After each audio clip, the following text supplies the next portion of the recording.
केंद्रीय मंत्री संजीव बालियान ने खतौली में होने वाले उपचुनाव में भाजपा को जिताने के लिए मंसूरपुर क्षेत्र के घासीपुरा गांव में कुंवर देवराज पवार के यहां एक जनसभा की, जिसमें आसपास के गांव के सैकड़ों लोगों ने भाग लिया। अनुरोध करता हूं कुंवर देवराज पवार जी माननीय मेरे अतिथियों से भी अनुरोध है कि सभी अतिथि बुके के रूप में स्वीकार करें। आइए सब संगठन बना रहे। जो डॉक्टर हेडगेवार जी ने भावना देखी थी वो सफलीभूत हो। इन्हीं भावनाओं के साथ मैं ये पुष्पगुच्छ समर्पित करता हूँ कि ये पुष्पगुच्छ जो है संसद नहीं पूरे विश्व में स्थान मंच पर स्थान ग्रहण कर चुके हैं, जो कि खटीक समाज से हैं। मेरा वो उन्हीं का स्वागत है।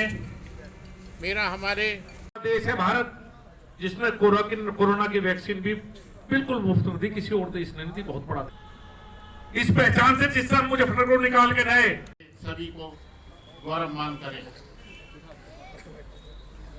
देवराज पवार जी का, और चूंकि जो मंच पे हमारे कुछ मेहमान हैं उनसे भी मेरा अनुरोध है कि वो आए और कृपया मंच पर। केंद्रीय मंत्री संजीव बालियान ने घासीपुरा में जनसभा को संबोधित करते हुए कुंवर देवराज पवार की भूरी भूरी प्रशंसा की और सभा में 3 जिलों से आए जिला पंचायत अध्यक्षों का परिचय कराया। आज तक मैंने तो पूरा होता नहीं देखा। इतने दिनों के समाज के हर कार्य में सबसे महत्वपूर्ण भूमिका देवराज पवार जी हमेशा निभाते हैं। आज खुशी की बात है कि 3 जिला पंचायत अध्यक्ष हमारे बीच में हैं। नोएडा के जिला पंचायत अध्यक्ष छोटा भाई अमित भाई, खड़े हो जाए, एक बार सब पहचान तो लेंगे। सहारनपुर से जिला पंचायत अध्यक्ष चौधरी मांगेराम जी, और मेरठ से जिला पंचायत अध्यक्ष छोटा भाई गौरव चौधरी जी, मेरे मित्र किसान नेता राजू अहलावत जी, और सम्मानित मंच कह दूं तो ज्यादा अच्छा रहेगा, नहीं लंबी हो जाएगी कहानी। केंद्रीय मंत्री संजीव बालियान ने कहा, उन्होंने उपचुनाव की कल्पना भी नहीं की थी। सामाजिक कार्यों में विधायक विक्रम सैनी को सजा हुई, जिस कारण यह उपचुनाव हो रहा है, और इस उपचुनाव में विधायक विक्रम सैनी की पत्नी राजकुमारी सैनी को भाजपा ने चुनाव में उतारा है। शुरुआत यहाँ से करूं कि चुनाव की शायद 2 महीने पहले मैंने भी कल्पना नहीं की थी, और आपने तो 2022 में 5 साल के लिए विक्रम सैनी को विधायक और योगी जी को मुख्यमंत्री बनाया था। विक्रम सैनी को दुर्भाग्य है एक मामले में सजा।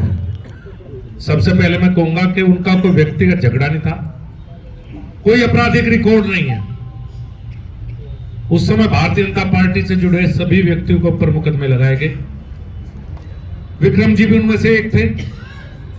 करीब 1 साल राजसुकुमार समय जेल में रहे, और माननीय न्यायालय द्वारा 2 साल की उन्हें सजा हुई। संजीव बालियान ने कहा कि पिछले 8.5 वर्षों के कार्यकाल में न तो जातीय तनाव हुआ है और न ही धार्मिक तनाव। पहले अखबार क्राइम से भरा रहता था, आज एक भी क्राइम की खबर पढ़ने को नहीं मिलती। ऐसे उम्मीदवार को हमारे बीच में भेजा गया है। मैं 2014 से एक बात शुरुआत करूँ। एक बात 2014 में जब पहली बार आपने मुझे सांसद चुना, उस समय जनपद के हालात बहुत खराब थे। उन खराब हालातों में आपने मुझे इस जनपद की बागडोर दी थी। इन पिछले 8.5 सालों में सबसे बड़ा मेरा प्रयास रहा कि ना तो कोई जातीय तनाव हो कहीं भी किसी जनपद के किसी गांव में, ना कोई धार्मिक तनाव, ना कोई जाति के ऊपर झगड़ा हो, ना धर्म के ऊपर झगड़ा हो। उन 8.5 साल में इस बहुत बड़ा माहौल में परिवर्तन हुआ इस जनपद के। आप लोग बिल्कुल हाईवे पे, पहले यहां से गुजरते हुए लोग बिल्कुल मेरठ में ब्रेक मारते थे, फिर उत्तराखंड में। इस मुजफ्फरनगर का नाम अपराध से इस तरह जोड़ दिया गया था कि कोई व्यक्ति मुजफ्फरनगर रुकना पसंद नहीं करता। आज हालात ये है कि इस देश के सबसे बेहतरीन रेस्टोरेंट और रिजोर्ट आपके इस नेशनल हाईवे पे, शायद हजारों लोग यहां से गुजरते हुए रोज आपके मुजफ्फरनगर में खाना खा के जाते हैं। चोरी डकैती पहला अखबार था, अखबार का पन्ना खोल लो तो चेन स्नैचिंग, मोटरसाइकिल लूटी, हत्या हुई, अपराध हुआ, बहन बेटियों के साथ छेड़छाड़ हुई।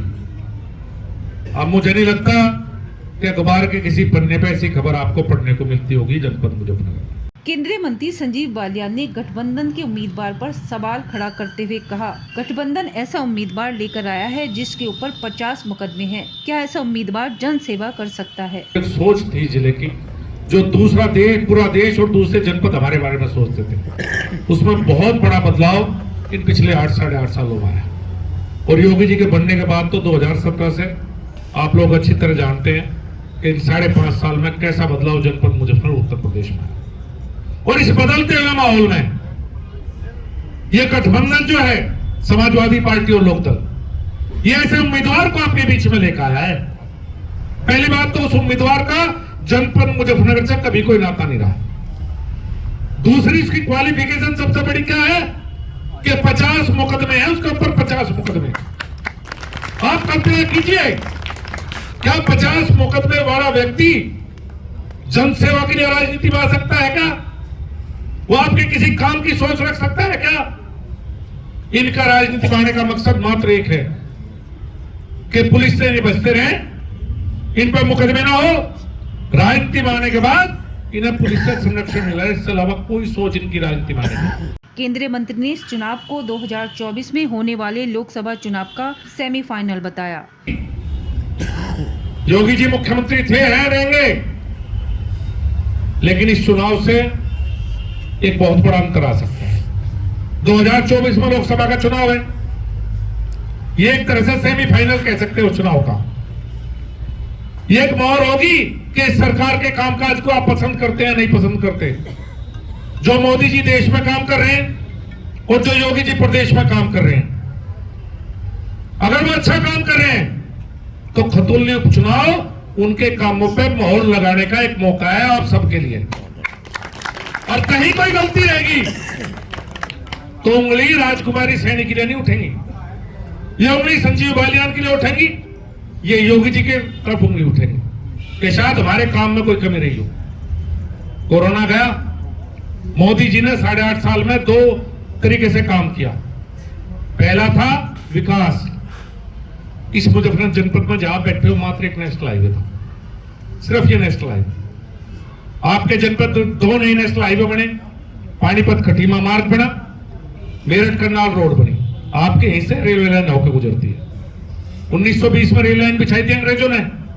1920 से 2014 तक इस रेल लाइन पे एक नए पैसे का काम कभी नहीं हुआ। 2014 में सरकार बनने के बाद दोहरीकरण हुआ, सारे रेलवे स्टेशन नए बने और बहुत से विकास के कार्य इसी हाईवे पे। जो काम बचे हुए थे पहले वे करवाए, अब कुछ काम और बचे हुए, जैसे यहाँ कुछ काम बचे हुए थे, उन काम का भी करीब 250-300 करोड़ का पवार साहब एस्टीमेट बन चुका है। बचे हुए काम भी फिर होंगे। मतलब जितने में हाईवे बना था उससे ज्यादा पैसे तो एक बार पहले लग लिए 250 करोड़ रुपए, और 250 करोड़ का प्रपोजल एक और बनवाया मैंने काम करने के लिए। केंद्रीय मंत्री ने कहा कि रीजनल रेल मेट्रो को अब मुजफ्फरनगर तक लाने का कार्य जल्द करेंगे। मेरठ तक हमारे दक्ष बैठे हैं, मेरठ के मेट्रो मेरठ तक आ रही, सिंपल भाषा में RRTS2 मेट्रो के मेट्रो मेरठ तक आ रही है। दिल्ली से मेरठ की दूरी 40 मिनट की हो जाएगी। हम इस सोच से राजनीति में आए हैं कि मेरठ से नहीं हो, ये मेट्रो मुजफ्फरनगर से चले। यहाँ बैठ के आप गाजीपुर में आप मेट्रो में बैठो और 50 मिनट में दिल्ली उतर जाओ। इस सोच से काम करती है सरकार, इस सोच से काम करते हैं मोदी जी, और इस सोच से काम करने का प्रयास कर रहा हूँ। केंद्रीय मंत्री संजीव बालियान ने मतदाताओं से अपील करते हुए कहा कि अब तक के हुए 4 चुनाव में घासीपुरा के गांवों में से 2 गुना वोटों से जीतकर भेजा है और इस उपचुनाव में 2.5 गुना वोटों से जीतकर भेजना है। ये सब लोग आ रहे हैं हेलीकॉप्टर में बाहर से, कोई जाति के नाम पे वोट मांगेगा, कोई धर्म के नाम पे वोट मांगेगा। इस गांव से हमेशा भारी मोहम्मद साहब ने मजीदा है।